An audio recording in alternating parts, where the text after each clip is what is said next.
Hello student, कैसे हो आप लोग। स्टूडेंट, आज के इस वीडियो में क्लास 12 सिविक्स के जितने भी स्टूडेंट यानी नागरिक शास्त्र के सभी महत्वपूर्ण प्रश्न आज की इस वीडियो में हम लेकर आए हैं, जो बोर्ड एग्जाम में 100% आएगा। और बोर्ड एग्जाम देने से पहले इन सभी महत्वपूर्ण प्रश्नों को तैयार कर लो। आज की इस वीडियो में हम बहुविकल्पीय प्रश्न, अति लघु उत्तरीय प्रश्न और महत्वपूर्ण प्रश्नों को लेकर आए जो बोर्ड एग्जाम में हर साल पूछे जाते हैं। तो बोर्ड एग्जाम देने से पहले इन सभी प्रश्नों को तैयार कर लीजिए। तो आज की इस वीडियो को आप लास्ट तक जरूर देखिएगा। चैनल पर नए तो हमारे चैनल को भी सब्सक्राइब कर लीजिए, क्योंकि ये वीडियो आज का थोड़ा लंबा हो जाएगा, क्योंकि सभी महत्वपूर्ण जो आपका एनसीईआरटी का बुक है, सभी महत्वपूर्ण प्रश्न आज की इस वीडियो में कवर करेंगे। तो वीडियो को लास्ट तक जरूर देखिएगा। चैनल पर नए तो सब्सक्राइब कर लीजिएगा। देखिए, आपके स्क्रीन पर पहले हम बहुविकल्पीय प्रश्न से स्टार्ट करेंगे। आपके स्क्रीन पर पहला प्रश्न है, ये देख सकते हैं। इसी प्रकार से आपका बोर्ड परीक्षा में भी पूछा जाएगा और ये ऑब्जेक्टिव क्वेश्चन है, यानी बहुविकल्पीय प्रश्न है, तो इनको आप तैयार करके जाइएगा। देखिए, पहला प्रश्न है आपकी स्क्रीन पर। निम्नलिखित में से कौन से देश गुटनिरपेक्ष आंदोलन के संस्थापक सदस्य थे? क्या आपके पास 4 विकल्प है। इसी प्रकार से आपका बोर्ड परीक्षा में भी पूछा जाएगा और सबसे ज़्यादा इंपॉर्टेंट प्रश्न है। तो देखिए, पहले का आपका घ हो जाएगा भारत और इंडोनेशिया। क्या हो जाएगा? भारत और इंडोनेशिया क्या है? आंदोलन के संस्थापक सदस्य थे। उसके बाद में दूसरा प्रश्न आपकी स्क्रीन पर देख सकते हैं।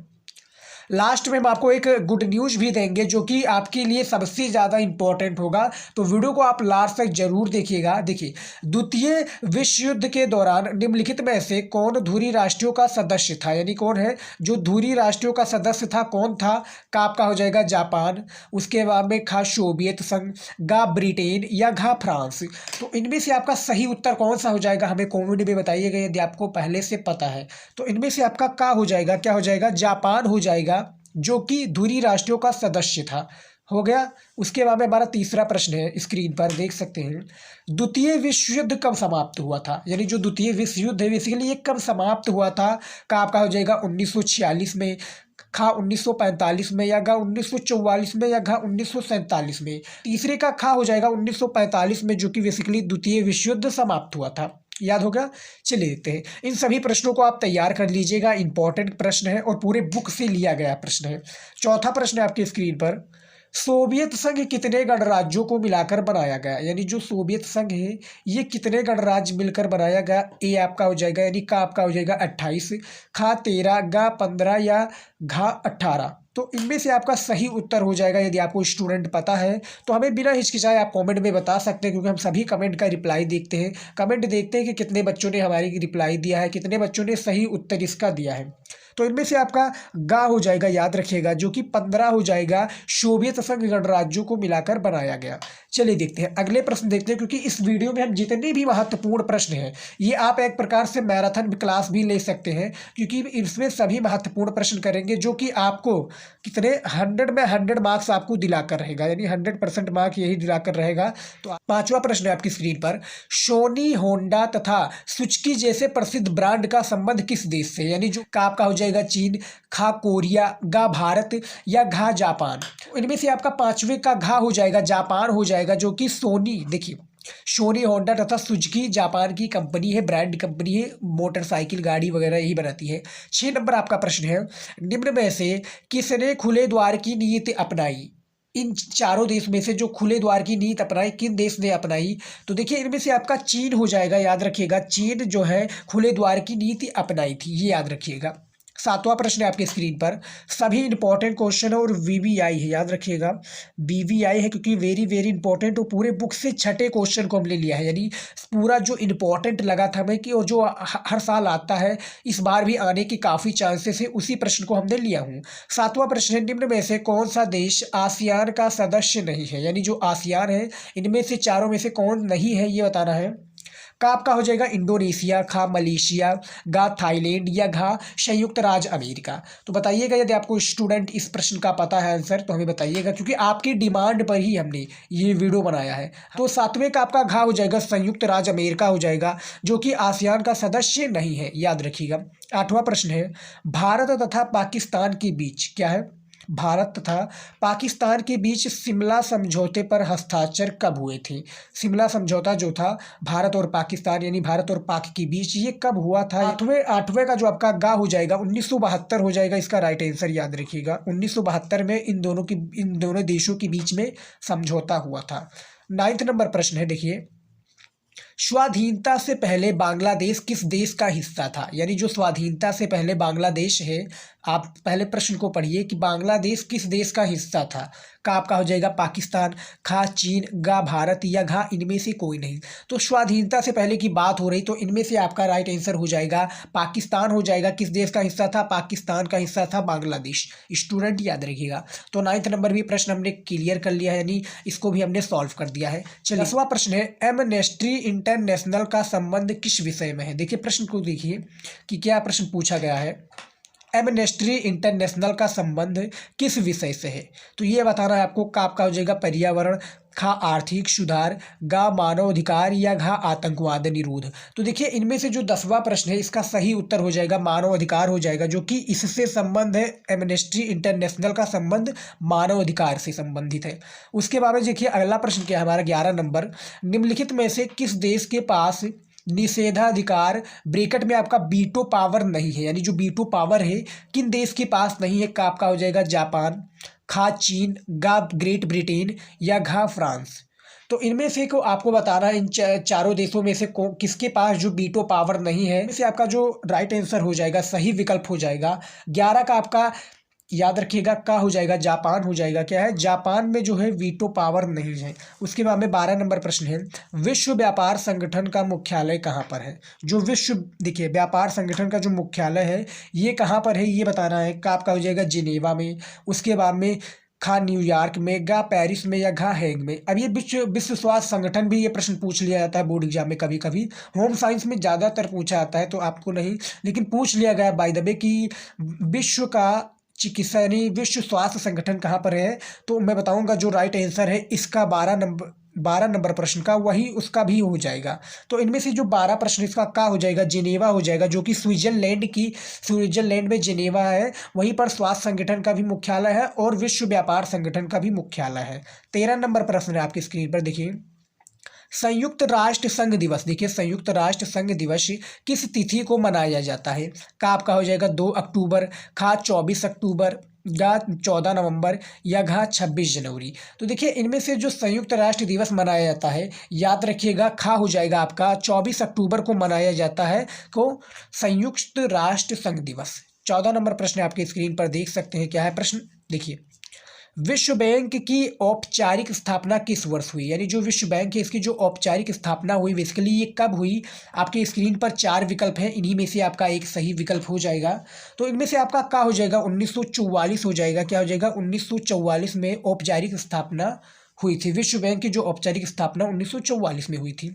15 नंबर प्रश्न आपकी स्क्रीन पर, देखिए संयुक्त राष्ट्र संघ की सुरक्षा। देखिए संयुक्त राष्ट्र संघ की सुरक्षा परिषद में कुल कितने स्थायी सदस्य हैं?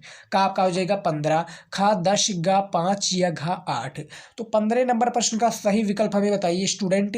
देखिए इनमें से आपका 5 हो जाएगा, यानी गा हो जाएगा इसका राइट आंसर, जो कि कुल कितने सदस्य थे संयुक्त राष्ट्र संघ सुरक्षा परिषद में? कुल 5 सदस्य। वैसे देखिए 16 नंबर हमारा स्क्रीन पर प्रश्न दिख रहा है, आप देखिए 16 नंबर प्रश्न क्या है कि क्योटो प्रोटोकॉल का संबंध है। प्रश्न को पहले पढ़िए, बहुत ही ज्यादा इंपॉर्टेंट प्रश्न है, इसको हम बीबीआई भी प्रश्न कह सकते हैं क्योंकि इंपॉर्टेंट है और ये हर साल बोर्ड एग्जाम में पूछा जाता है। जो भी हमने इस वीडियो में प्रश्न बताया हूं, आपसे रिक्वेस्ट है कि इन सभी प्रश्नों को तैयार कर लीजिएगा क्योंकि बोर्ड एग्जाम में इससे बाहर कुछ भी नहीं आएगा, मैं 100% गारंटी लेता हूं।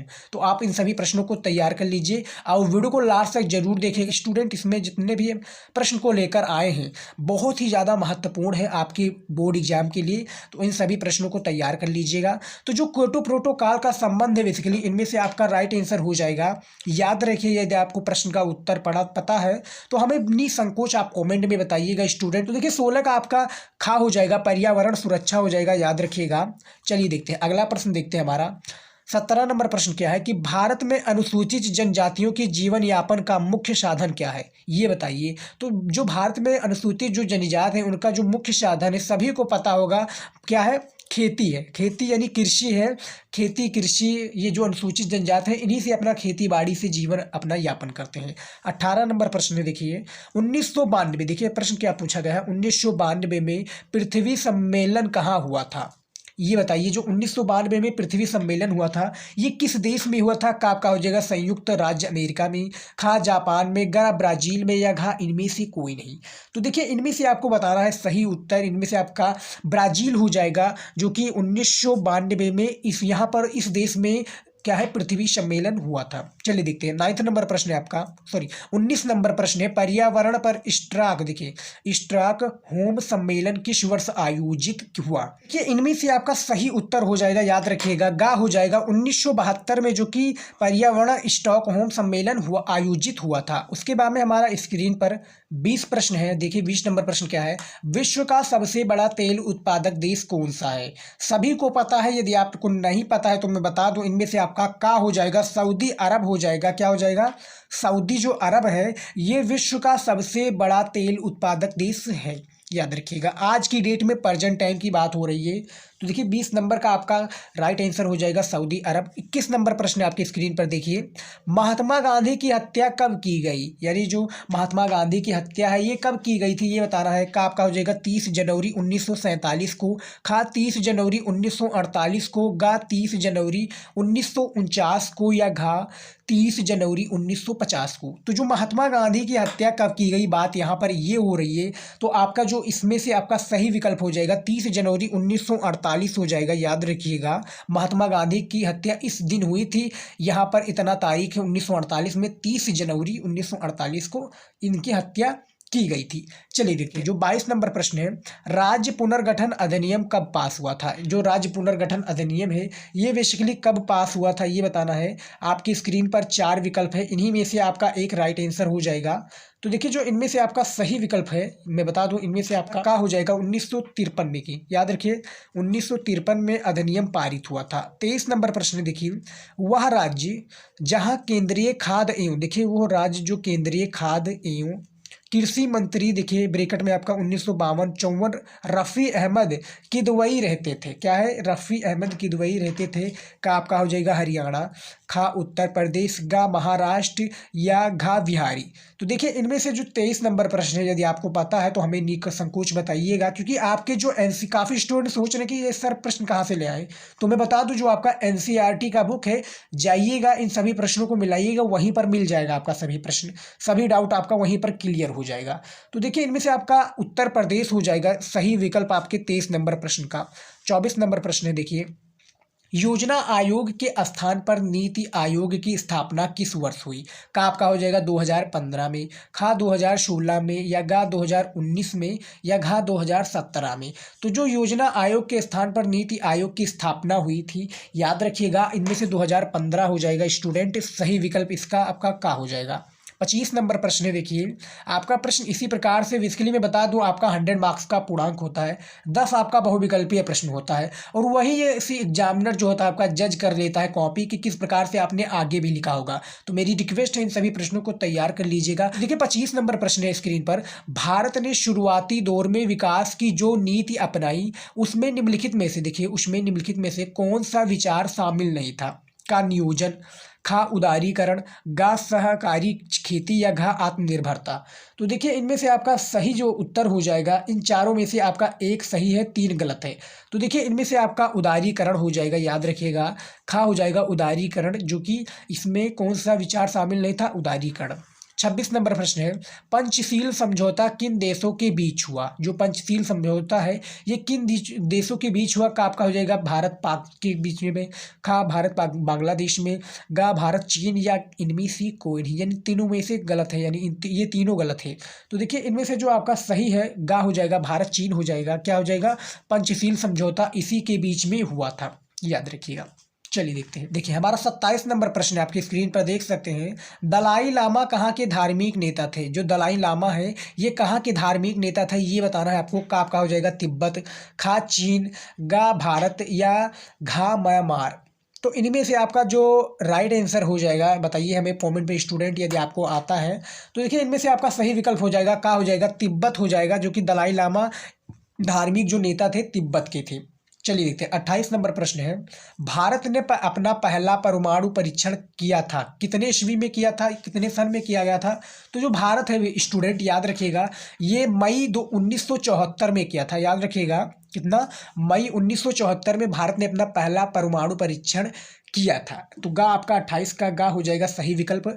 29 नंबर प्रश्न है आपकी स्क्रीन पर देखिए, भारत पाकिस्तान के बीच सिंधु नदी जल संधि पर कब हस्ताक्षर किए गए। तो इनमें से आपका क्या हो जाएगा, 1959 में, उसके बाद में 1960 में, गा 1961 में, या घा 1962 में। तो देखिए इनमें से आपका सही जो विकल्प हो जाएगा, चारों में से आपका एक है।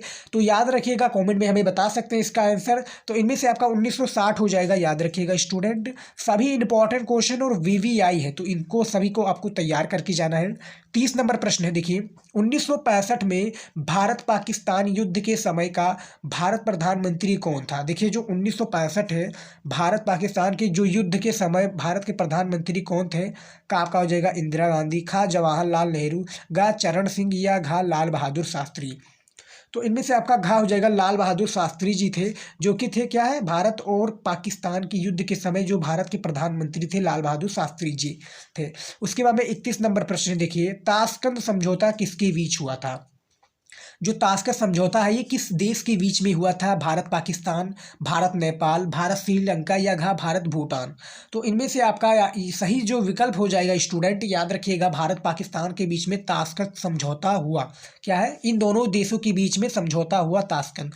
32 नंबर आपका स्क्रीन पर प्रश्न है देखिए, भारत और चीन के बीच पंचशील समझौता कब हुआ था। जो भारत और चीन के बीच में तो सभी को पता है पंचशील समझौता हुआ था, लेकिन कितने ईस्वी में हुआ था ये बताना है।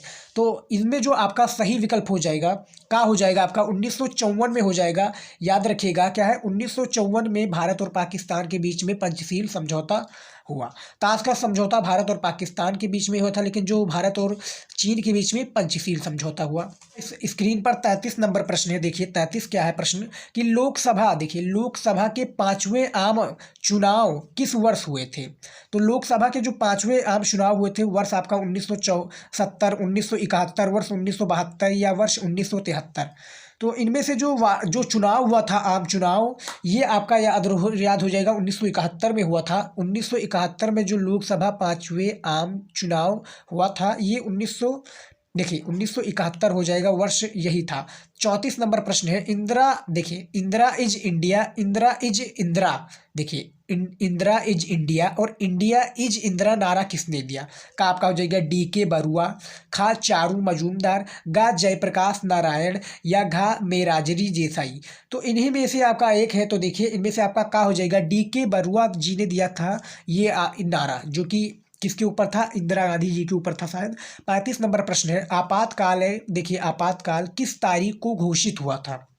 तो आपातकालिक ये आपका जो घोषित हुआ था, ये जो इसका वर्ष था, ये आपका था, गा हो जाएगा 25 जून 1975 था। आपातकाल जो वर्ष घोषित हुआ था, ये इसी दिन घोषित हुआ था स्टूडेंट। चलिए देखते हैं अगला प्रश्न हमारी स्क्रीन पर, भारत में आपातकाल की घोषणा का अधिकार किसको है। जो आपातकाल घोषणा है ये किसको अधिकार है, प्रधानमंत्री को हो, राष्ट्रपति को हो, राज्यपाल को हो, या मुख्यमंत्री को हो। तो किसको है ये अधिकार, तो इनमें से आपका राष्ट्रपति हो जाएगा। याद रखिएगा राष्ट्रपति को ही ये अधिकार दिया जाता है। 37 नंबर प्रश्न है, भारत में गरीबी हटाओ का नारा किस प्रधानमंत्री दिया था। यानी जो भारत में गरीबी हटाओ का नारा था, ये किस प्रधानमंत्री ने दिया था ये बताना है। आपके स्क्रीन पर 4 विकल्प है, इन्हीं में से आपका एक राइट आंसर हो जाएंगे स्टूडेंट। तो बताइएगा हमें कमेंट में, क्योंकि ये सभी जो क्वेश्चन हैं ये कोई मेरे फैंटास्टिक नहीं, आपके NCERT बुक से ही लिया गया है। तो इनमें से आप हमें बताइए। तो इनमें से आपका घा हो जाएगा श्रीमती इंदिरा गांधी हो जाएगा, जो कि गरीबी हटाओ का नारा इन्होंने ही दिया था। प्रधानमंत्री जो थी श्रीमती इंदिरा गांधी जी ने, इन्हीं को ही क्या है, गरीबी हटाओ ने नारा इन्हीं ने ही दिया था। चलिए देखते हैं हमारा अगला प्रश्न देखते हैं। 38 नंबर प्रश्न क्या है, सूचना का अधिकार कानून कब लागू हुआ। देखिए जो सूचना का अधिकार है ये कानून कब लागू हुआ ये बताना है। इनमें से आपका 2005 हो जाएगा। याद रखिएगा स्टूडेंट, जो अधिकार हुआ, जो इसी सन में पारित हुआ सूचना का अधिकार कानून, जो लागू हुआ था 2005 में ही लागू हुआ था। तो ये भी हमारा प्रश्न, इसको भी हमने उत्तर दे दिया है प्रश्न का। चलिए देखते हैं अगला प्रश्न देखते हैं। 39 नंबर प्रश्न है हमारी स्क्रीन पर, दलित पैंथर्स, देखिए दलित पैंथर्स संगठन का उदय किस राज्य में हुआ? का आपका हो जाएगा उत्तर प्रदेश में, खा महाराष्ट्र में, गा गुजरात में, या घा केरल में। तो ये प्रश्न को आप पढ़िए कि दलित पैंथर्स संगठन जो हुआ ये कहाँ पर हुआ, तो बताइए इनमें से आपका महाराष्ट्र हो जाएगा सही विकल्प, महाराष्ट्र में ही इसका उदय हुआ। 40 नंबर प्रश्न है स्क्रीन पर देखिए, क्योंकि सभी इंपॉर्टेंट प्रश्न इसमें हमने बताया हूं, तो आप वीडियो को लास्ट तक जरूर देखिएगा। और हमने बताया था कि आपको एक सरप्राइज भी दूंगा, तो लास्ट में हमने उस सरप्राइज को रखा है, तो आपको लास्ट में जरूर देखना है। 40 नंबर जो प्रश्न है, ताड़ी विरोधी आंदोलन, देखिए ताड़ी विरोधी आंदोलन का प्रारंभ कहाँ हुआ? का आपका हो जाएगा आंध्र प्रदेश, खा महाराष्ट्र, गा तमिलनाडु, या घा गुजरात। तो इसका जो वो हुआ था, यानी जो आंदोलन का प्रारंभ हुआ था, ये आपका हो जाएगा आंध्र प्रदेश से प्रारंभ हुआ था, जो ताड़ी विरोधी आंदोलन है। 41 नंबर प्रश्न देखिए, संविधान की धारा 370, जो संविधान की धारा 370 है का संबंध था? का जम्मू कश्मीर, खा पंजाब से, गा असम से, या घा मणिपुर से। तो जो धारा 370 है ये किस राज्य से संबंधित था, किससे संबंधित था इन चारों विकल्प में से? तो इन्हीं में से आपका एक राइट आंसर है, बताइए हम स्टूडेंट। तो इनमें से आपका जम्मू कश्मीर हो जाएगा, जो कि अब हटा दिया गया है 370 धारा, लेकिन पहले लागू था। तो इस जम्मू कश्मीर इसका 41 नंबर प्रश्न का राइट आंसर हो जाएगा। 42 नंबर प्रश्न है, देखिए पूर्वोत्तर क्षेत्र की सीमाएं किस देश से लगती हैं? जो पूर्वोत्तर क्षेत्र की सीमाएं हैं ये किस देश से लगती हैं? तो इनमें से आपका घा हो जाएगा, यानी इन तीनों देशों से, चीन से भी है, म्यांमार से भी है, बांग्लादेश से भी है। तो इनमें से आपका घा हो जाएगा, ये सभी हो जाएगा। 43 नंबर प्रश्न देखिए, मेघालय, मणिपुर और त्रिपुरा राज्य का दर्जा कब दिया गया? देखिए क्या प्रश्न पूछा गया है, मेघालय, मणिपुर और त्रिपुरा को राज्य का दर्जा कब दिया गया? का आपका हो जाएगा 1960 में, खा 1972 में, गा 1980 में, और घा 1987 में। तो जो मेघालय, मणिपुर, त्रिपुरा जो राज्य का जो दर्जा दिया गया था ये आपका 1972 ईस्वी में दिया गया था। इन तीनों जो राज्य हैं इनका दर्जा दिया गया था 1972 में। 44 नंबर प्रश्न है हमारा 44, पंजाब और हरियाणा का अलग राज्य के रूप में कब गठन हुआ? जो पंजाब और हरियाणा है इस अलग राज्य के रूप में कब गठन हुआ ये कब हुआ, ये बता रहा है स्टूडेंट। तो सभी इंपॉर्टेंट प्रश्न हैं, इनमें से आपको तैयार करके जाना है। और इंपॉर्टेंट प्रश्न का यदि आपको उत्तर पता है तो हमें बताइएगा। एक प्रकार से आप इन सभी प्रश्नों को टेस्ट के रूप में भी ले सकते हैं। यदि आपने जो भी अभी तक प्रश्न तैयार किए होंगे नागरिक शास्त्र में, आप इन सभी प्रश्नों को अपना वो इंस्पिरेशन मान सकते हैं और इन सभी प्रश्नों को करते रहिए। उसके बाद में जो भी आपको लगे कि हमने ये याद किया था ये आया, तो वो लगा दीजिए। और आप कन्फर्म नहीं थे तो इस वीडियो में आपका कंफर्म हो जाएगा, तो याद रखिएगा। तो इनमें से आपका घा हो जाएगा 1966 में हो जाएगा, जो कि पंजाब और हरियाणा को अलग राज्य के रूप में गठन किया गया, यानी ये दोनों अलग अलग राज्य हैं। आपका घा हो जाएगा सही उत्तर। चलिए देखते हैं अगला प्रश्न देखते हैं। देखिए 45 नंबर प्रश्न है, श्री बीपी मंडल, देखिए श्री बीपी मंडल, श्री बीपी मंडल इनमें से किस वर्ष बिहार के मुख्यमंत्री पद रहे हैं? देखिए क्या है, श्री जो बीपी मंडल है इनमें से किस वर्ष बिहार के मुख्यमंत्री पद पर रहे हैं, कब हुए थे? ये देखिए इन्हीं में से आपका एक विकल्प है, सही उत्तर बताइएगा हमें। तो इनमें से आपका क्या हो जाएगा 1968 में हो जाएगा, याद रखिएगा स्टूडेंट, इंपॉर्टेंट है। 46 नंबर प्रश्न है, अयोध्या स्थित बाबरी मस्जिद, देखिए क्या है, अयोध्या स्थित बाबरी मस्जिद के विध्वंस की घटना घटित कब हुई? यहाँ पर ये आगे आपका प्रश्न पूछा जाएगा कि घटित कब हुई। अप्रैल 1991 में, खा दिसंबर 1991 में, अगस्त 1992 में, या घा दिसंबर 1992 में।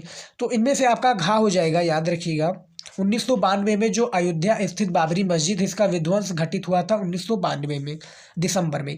47 नंबर प्रश्न है, देखिए निम्नलिखित में से कौन सा क्षेत्रीय दल नहीं है? का आपका हो जाएगा तृणमूल कांग्रेस, खा बीजू जनता दल, गा भारतीय कम्युनिस्ट पार्टी, या द्रविड़ मुन्नेत्र कड़यम। तो ये बताइए स्टूडेंट इस प्रश्न का उत्तर। तो इनमें से आपका का हो जाएगा, क्या हो जाएगा, का हो जाएगा तृणमूल कांग्रेस। क्या है, तृणमूल कांग्रेस क्षेत्रीय दल नहीं है। 48 नंबर प्रश्न है, बहुविकल्पीय प्रश्न है, ऑब्जेक्टिव क्वेश्चन है। 1996 में निम्न में से किस दल की सरकार मात्र 13 दिन चली? 1996 में किस, देखिए में किस दल की जो सरकार है मात्र 13 दिन चली? भाजपा, कांग्रेस, जनता दल, इनमें से कोई नहीं। तो इनमें से आपका का हो जाएगा, भाजपा हो जाएगा। क्या हो जाएगा, 48 नंबर प्रश्न का आपका का हो जाएगा, भाजपा जो है ये 1996 में 13 दिन तक ही चली। ये चलिए देखते हैं। 49 नंबर प्रश्न है, जब मंडल आयोग की रिपोर्ट लागू हुई थी, क्या है प्रश्न, कि जब मंडल आयोग की रिपोर्ट लागू हुई थी उस समय भारत के प्रधानमंत्री कौन थे। का आपका हो जाएगा इंदिरा गांधी, खा राजीव गांधी, गा चंद्रशेखर या घा विश्वनाथ प्रताप सिंह। तो 49 नंबर प्रश्न का आपका घा हो जाएगा विश्वनाथ प्रताप सिंह, सही विकल्प हो जाएंगे इन सभी। जो आपका 49 नंबर प्रश्न है, जो कि जब मंडल आयोग की रिपोर्ट लागू हुई थी, ये विश्वनाथ प्रताप सिंह ही उस समय के प्रधानमंत्री थे भारत के। उसके बाद में 50 और हमारा आखिरी प्रश्न है इस वीडियो का, देखिए, जो कि बहुविकल्पीय में है, बहुविकल्पीय। उसके बाद में हम अतु लघु उत्तरीय प्रश्न चलाएंगे। तो कांग्रेस ने वर्ष 1900, देखिए, कांग्रेस ने 1984 में लोकसभा चुनावों में कितनी सीटें थी, कितनी सीटें थी जो कांग्रेस 1984 में है। का आपका हो जाएगा 415, खा 315, गा 416 या घा 413। तो उनमें से आपका 415 हो जाएगा। क्या है, 415 सीटें थी जब कांग्रेस ने वर्ष 1984 में लोकसभा चुनाव में सीटें जीती थी, 415 थी। तो ये 50 हमारा बहुविकल्पीय प्रश्न क्लियर होगा, जो कि नागरिक शास्त्र का क्लास 12 जो नागरिक शास्त्र के स्टूडेंट हैं उनके लिए 50 बहुविकल्पीय प्रश्न पूरे बुक से लिए थे। तो ये हमारा कन्फर्म हो गया है। अब चलिए देखते हैं हमारा जो अगला आ गया है, अगला हमारा क्या आ गया है, सभी महत्वपूर्ण अति लघु उत्तरीय प्रश्न, यानी 15 महत्वपूर्ण प्रश्न उत्तर है। और फ्री में जो हमने आपको बताया था लास्ट में आपके लिए सरप्राइज है, तो सरप्राइज यही है कि इन सभी का आपको पीडीएफ मिल जाएगा, वो भी फ्री में, यानी फ्री में आपको इन सभी का, आपको जो हमने बहुविकल्पीय प्रश्न बताया है और जो मैं आगे आपको अति लघु उत्तरीय प्रश्न बताऊंगा, इसको आपको पीडीएफ मिल जाएगा। अब पीडीएफ किस प्रकार से मिलेगा फ्री में, ये आपको लास्ट में पता चलेगा। पीडीएफ सरप्राइज हमारा यही था कि पूरा जो हमें ये आपको बता रहा हूँ, काफ़ी स्टूडेंट का रहता है कि सर आप पीडीएफ भी प्रोवाइड कीजिए, तो हम आपको फ्री ऑफ कॉस्ट आपको हम पीडीएफ देंगे। अब लास्ट में इसका पीडीएफ के बारे में पता चलेगा, तो इन सभी प्रश्नों को भी आप पढ़ लीजिए। 15 महत्वपूर्ण प्रश्न जो आपका अति लघु उत्तरीय प्रश्न है ये है। तो आज का जो हमारा वीडियो था, मैराथन वीडियो था, जो कि जो सिविक्स के स्टूडेंट है क्लास 12 आर्ट्स सिविक्स के, उनके लिए सबसे ज़्यादा इंपॉर्टेंट है। तो देखिए, जो हमारा पहला प्रश्न है, शीत युद्ध का सबसे बड़ा प्रतीक क्या था। पहला प्रश्न है, सिविक्स के जो नागरिक शास्त्र के स्टूडेंट है, पहले चैप्टर से पहला प्रश्न है, शीत युद्ध का सबसे बड़ा प्रतीक क्या था। देखिए, इनमें से आपको आंसर बताना है। अति लघु उत्तरीय प्रश्न है, 2 नंबर का प्रश्न है, याद रखिएगा स्टूडेंट, ये 2 नंबर का है। और ये भी प्रश्न आपका 10 प्रश्न पूछे जाते हैं, तो 2-2 नंबर का है, तो करना तो पड़ेगा, क्योंकि 100 नंबर का पूर्णांक है, उसी के आधार पर आपको प्रश्न दिया जाएगा। तो जो आपका 1 नंबर प्रश्न है, शीत युद्ध का सबसे बड़ा प्रतीक क्या था, तो इसका आंसर देखिए, बार्लिन की दीवार शीत युद्ध का सबसे बड़ा प्रतीक था। यह दीवार पूंजीवादी दुनिया और साम्यवादी, देखिए, पूंजीवादी दुनिया और साम्यवादी दुनिया के बीच विभाजन का प्रतीक थी।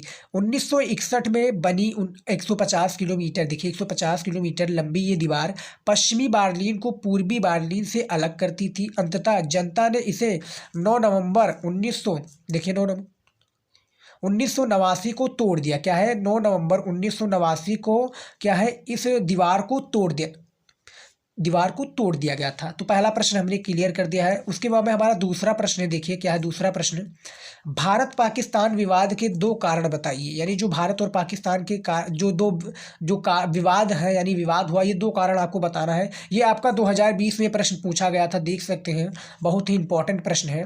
तो देखिए इसका आंसर देखिए, कश्मीर मसला, देखिए कश्मीर मसला, सियाचिन ग्लेशियर एवं नियंत्रण, ग्लेशियर पर नियंत्रण तथा पाक द्वारा प्रायोजित आतंकवाद भारत पाकिस्तान के मध्य विवाद के 2 प्रमुख कारण हैं। पहला जो कारण है कि कश्मीर जो मसला है, सियाचिन ग्लेशियर पर नियंत्रण करना तथा पाक द्वारा प्रायोजित आतंकवाद जो कि इंडिया की ओर पर भेजना, तो ये भारत और पाकिस्तान के विवाद के जो 2 मुख्य कारण यही हैं। 2 नंबर का प्रश्न है, इसमें भी हमने क्लियर कर दिया। तीसरा प्रश्न है, देखिए भारत में मूलवासियों के लिए किस शब्द का प्रयोग किया जाता है। जो भारत में मूलवासियां हैं, मूलवासियों के लिए किस शब्द का प्रयोग किया जाता है। तो देखिए इसका आंसर देखिए क्या है, भारत में मूलवासियों के लिए अनुसूचित जनजाति या आदिवासी शब्द प्रयोग किया जाता है। ये कुल जनसंख्या, इसका आगे भी है, भारत में मूलवासियों के लिए अनुसूचित जनजाति या आदिवासी का शब्द का प्रयोग किया जाता है। ये प्रयोग किया जाता है, इसका जनजाति या आदिवासी शब्द का प्रयोग किया जाता है और ये कुल जनसंख्या का 8% है। क्या है? ये कुल जनसंख्या जो है हमारी इंडिया की पूरी 8% है। उसके बाद में देखिए अगला प्रश्न क्या है, चौथा प्रश्न है स्क्रीन पर।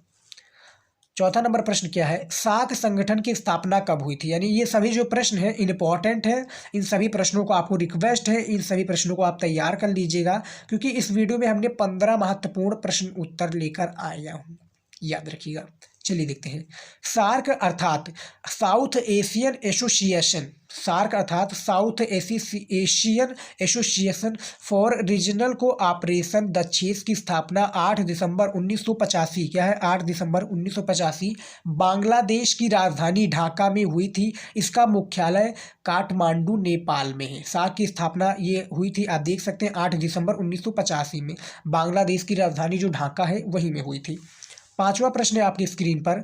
जो जितने भी स्टूडेंट हैं इन सभी प्रश्नों को आप तैयार कर लीजिए और वीडियो को शेयर भी कीजिएगा अपने दोस्तों के साथ, उन्हें भी हेल्प हो सके, क्योंकि ये जो मैराथन वीडियो है आप ही के लिए है और आपके दोस्त के लिए है जो आपकी क्लास में पढ़ रहे हो। ये देखिए 2020 में ये प्रश्न पूछा गया था कि वर्सा पैक्ट क्या था। देखिए वर्सा पैक्ट क्या था, संक्षेप में समझाइए। उसके बाद में अथवा लगकर आपका ये प्रश्न भी पूछा जाएगा कि देखिए क्या है, पूर्वी गठबंधन को किस अन्य नाम से भी जाना जाता है? जो पूर्वी गठबंधन है इसको अन्य किस नाम से जाना जाता है? जैसे वर्सा पैक्ट हो गया तो इसको बताना है, तो अथवा लगकर आपका दोनों प्रश्न एक पूछ लिया जाएगा, लेकिन इसका जो आंसर होगा आपका यही होगा। देखिए पूर्वी गठबंधन को वर्षा संधि ब्रैकेट में आपका वर्सा पैक्ट के नाम से भी जाना जाता है। इसकी अगुवाई सोवियत संघ ने की। इसकी स्थापना सन 1955 में हुई थी और इसका मुख्य काम नाटो में शामिल देशों का यूरोप में मुकाबला करना था।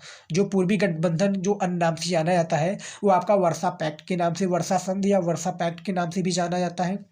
और इसकी जो अगुवाई यानी जो आगे आया था वो आपका सोवियत संघ हो जाएगा। इसकी स्थापना की थी कितने में? 1955 में। तो ये भी हमारा पांचवा प्रश्न भी, इसका आंसर भी हमने दे दिया है। उसके बाद में 6 नंबर प्रश्न है आपकी स्क्रीन पर देखिए। 6 नंबर प्रश्न क्या है, सोवियत संघ का विघटन कब हुआ था? बहुत ही इंपॉर्टेंट ज़्यादा ये प्रश्न है, इंपॉर्टेंट प्रश्न है इसलिए क्योंकि ये आपका पिछले साल भी प्रश्न पूछा जाएगा। नागरिक साल के जितने भी स्टूडेंट हैं आप जाएंगे मॉडल पेपर को चेकआउट करेंगे तो ये प्रश्न आपको मिल जाएगा। सोवियत संघ का जो विघटन हुआ था, आप आंसर के साथ में देखिए 1991 में सोवियत संघ का विघटन हुआ। सोवियत संघ के 3 बड़े गणराज्य रूस, यूक्रेन और देखिए जो 3 बड़े गणराज्य है रूस, यूक्रेन और बेलारूस ने वेरिस एल्तानसिन, देखिए एल्तानसिन ने नेतृत्व में दिसंबर 1991 में सोवियत संघ की संप्राप्त, देखिए संघ की समाप्ति की घोषणा की, समाप्ति की जो घोषणा की ये आपका 1991 हो जाएगा। चलिए देखते हैं अगला, देखते हैं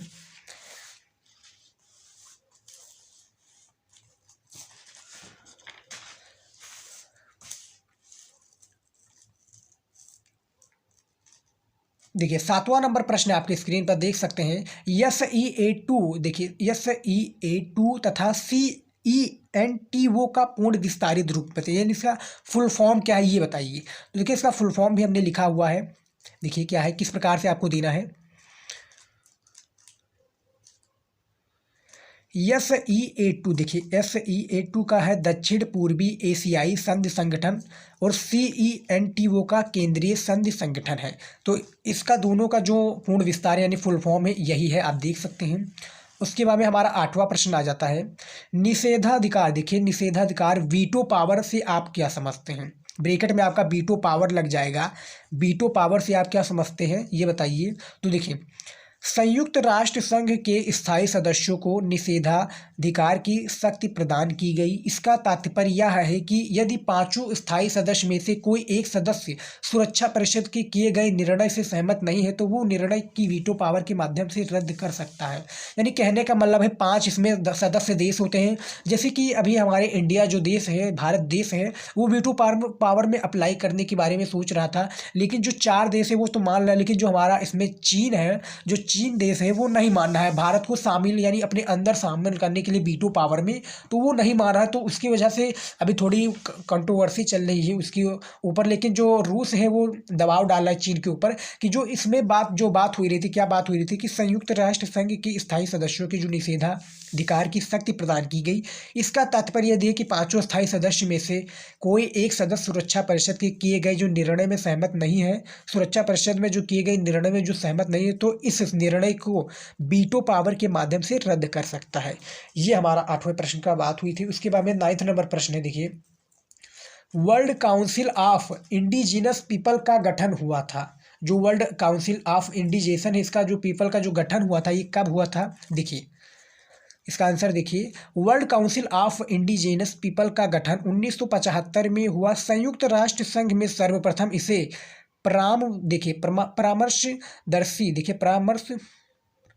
परामर्शदायी परिषद का दर्जा दिया गया। देखिए जो इसमें आप पहले प्रश्न को पढ़िए 9 नंबर कि world council of indigenous people का गठन कब हुआ था। तो world council of indigenous people का जो गठन 1975 में हुआ था। संयुक्त राष्ट्र संघ में सर्वप्रथम इसे परामर्शदायी परिषद का दर्जा दिया था। तो 9 नंबर प्रश्न का भी हमने उत्तर दे दिया। उसके बाद में हमारा 10 नंबर प्रश्न क्या है? देखिए हमारा जो 10 नंबर प्रश्न है, कब और किसके नेतृत्व में, 10 नंबर प्रश्न क्या है? देखिए कब और किसके नेतृत्व में चीन में साम्यवादी क्रांति हुई थी? तो देखिए सन 1949 में माओ के नेतृत्व में। 2 नंबर का प्रश्न याद रखिएगा स्टूडेंट, क्योंकि कोई भी छोटा या प्रश्न हो या बड़ा हो 2 नंबर का इसमें आपको दिया जाएगा, तो तैयार करके जाइएगा। तो सन 1949 में माओ के नेतृत्व में साम्यवादी चीन में क्रांति हुई थी, जो कि कब और किसके नेतृत्व में बताया गया प्रश्न, ये आपका हो जाएगा। इसमें बस आपको 1949 लिख देना है और ये बस आपका सारा सेम हो जाएगा। बस आपको कब और किसके ये आपको हटा देना है, नेतृत्व भी आपको ऐड करके 1949 लिख देना है, सेम आपका प्रश्न पलट जाएगा, यानी 2 नंबर के लिए एलिजिबल हो जाएगा। 11 नंबर प्रश्न क्या है? स्वतंत्र भारत के समक्ष प्रमुख चुनौतियां क्या थीं? जो चुनौतियां थी प्रमुख, ये क्या थीं? देखिए इसका आंसर देखिए, स्वतंत्र भारत के समक्ष मुख्य तौर पर 3 तरह की चुनौतियां थीं। क्या है? मुख्य तौर पर बेसिकली 3 तरह की चुनौतियां थीं। पहला आपका है विखंडित भारत को एकता की सूत्र में बांधना। क्या है? विखंडित जो भारत है इसको एकता की सूत्र में बांधना। दूसरा आपका हो जाएगा लोकतंत्र की स्थापना करना। तीसरा संपूर्ण समाज का विकास करना। ये जो स्वतंत्र भारत है इसकी प्रमुख चुनौतियां क्या थी? ये 3 चुनौतियां थे। आप देख सकते हैं इसको हमने इस प्रकार से स्पष्ट किया है। सेम इसी प्रकार को जो भी हमने बताया है, यदि आप इसी प्रकार से अप्लाई करके, आपको रेड पेन का यूज नहीं करना है, ब्लैक और ब्लू के अलावा यदि आप कोई अदर पेन यूज करेंगे तो आप मत कीजिएगा, आपको यही पेन यूज करना है। और जो हमने जिस प्रकार से लिखा है यदि आप इसी प्रकार से लिखेंगे तो एग्जामिनर जो आपको 2 नंबर देने से कोई भी नहीं रोक सकता। 12 नंबर प्रश्न देखिए क्या है? प्रथम पंचवर्षीय योजना का प्रारूप कब जारी किया गया? जो प्रथम पंचवर्षीय योजना इसका जो प्रारूप है ये कब जारी किया गया, ये बताना है। तो देखिए आंसर देखिए, प्रथम पंचवर्षीय योजना का प्रारूप 1951 देखिए 1951 में जारी किया गया और इसी वर्ष नवंबर माह में इस योजना का वास्तविक दस्तावेज क्या है? जो इस योजना का वास्तविक दस्तावेज है जारी किया गया। इस योजना की समयावधि 1991 से 1956 तक रही। क्या? 1991 से 1956 तक रही है। 13 नंबर प्रश्न इसी में देखिए, भारत चीन के संबंधों में खटास आने के 2 मुख्य कारण बताइए। यानी जो भारत चीन है इसके अंदर जो खटास आने के 2 मुख्य आपको यहाँ पर कारण की बात हो रही है, तो 2 मुख्य कारण बताना है। तो जो पहला कारण है देखिए, भारत 1959 में तिब्बत धार्मिक नेता दलाई लामा को राजनीतिक शरण देना। क्या है? भारत 1959 में तिब्बत जो धार्मिक नेता है दलाई लामा को राजनीतिक शरण देना। दूसरा है चीन द्वारा 1950 में तिब्बत पर कब्जा करना। 1950 में क्या है? तिब्बत पर कब्जा करना। लेकिन इस चीन से 9 साल बाद नहीं भारत ने कदम उठाया कि 1949 में तिब्बत धार्मिक नेता जो दलाई लामा है इसको शरण देना। तो ये दोनों वो है कारण है, मुख्य कारण है भारत चीन के संबंधों को खटास आने की। ये भी आपको स्पष्ट कर दिया। उसी के बाद में हमारा 14 नंबर प्रश्न है, अकाली दल का गठन कब हुआ? जो अकाली दल है, तो अकाली दल का यहाँ पर गठन की बात हो रही है, तो कब हुआ ये बताइए। तो देखिए इसका अकाली दल का जो गठन हुआ, अकाली दल का गठन 1920 दशक में हुआ। प्रश्न सिंपल सा है, 2 नंबर यहाँ पर आपको दे दिए जाएंगे, कुछ इसमें करना नहीं, तो बस आपको 1920 लिख देना है, 2 नंबर आपका मिल गया, कंफर्म हो गया। आपको जो जो एक एक दो दो नंबर है ये आपको छोड़ना रही, क्योंकि यही आपका नंबर जाकर, क्योंकि बोर्ड एग्जाम में क्या होता है, यदि आप एक नंबर से भी पिछड़ जाते हैं तो आप फेल हो सकते हैं और एक नंबर से आप टॉपर भी बन सकते हैं। तो एक नंबर कितने लिए इंपॉर्टेंट है आप समझ सकते हैं। तो हमारा 15 नंबर प्रश्न है, देखिए द्वितीय विश्व युद्ध के दौरान मित्र राष्ट्रों और, देखिए द्वितीय जो विश्व युद्ध के दौरान मित्र राष्ट्रों और धुरी राष्ट्रों के प्रमुख देशों का नाम लिखिए। तो मित्र राष्ट्र क्या थे, देखिए अमेरिका, सोवियत संघ, ब्रिटेन और फ्रांस, ये मित्र राष्ट्र थे। जो धुरी राष्ट्र थे ये देखिए जर्मनी, इटली और जापान, ये धुरी राष्ट्र थे। तो 15 नंबर प्रश्न हमारा कुछ इस प्रकार से थे, आप देख सकते हैं। ये हमारा अति लघु उत्तरीय का प्रश्न था, जो कि आपके बोर्ड एग्जाम के लिए सबसे ज़्यादा इंपॉर्टेंट था। तो इनको आपको तैयार करके जाना है। अब देखिए जो हमारी बात हो रही थी कि हमने आपको फ्री पीडीएफ के बारे में भी बताया, जो हमारा सरप्राइज था, लेकिन अब हम बात करेंगे जो फ्री पीडीएफ है ये कैसे मिलेगा। इसके लिए आपको कुछ भी नहीं करना, डिस्क्रिप्शन में लिंक पर जाइएगा, वेबसाइट का हमारा लिंक दिखेगा, वहाँ पर आप जाइए और वहाँ से आप फ्री ऑफ कॉस्ट डाउनलोड कर लीजिए पीडीएफ। आपको जो भी मैं वीडियो बनाता हूँ वहाँ पर आपको पीडीएफ मिल जाएगा। तो सरप्राइज हमारा था यही, आप इन सभी प्रश्नों का आप पीडीएफ मिल जाएगा, वो भी फ्री ऑफ कॉस्ट। अब जाइए डाउनलोड कर लीजिए। तो आज का जो वीडियो था हमारा यही तक था। आई होप कि आज का ये वीडियो आपको पसंद आया है। पसंद आए तो वीडियो को लाइक कीजिएगा, शेयर कीजिएगा। मिलता है नेक्स्ट वीडियो में कुछ आपके लिए नया लेकर, तब तक के लिए जय हिंद।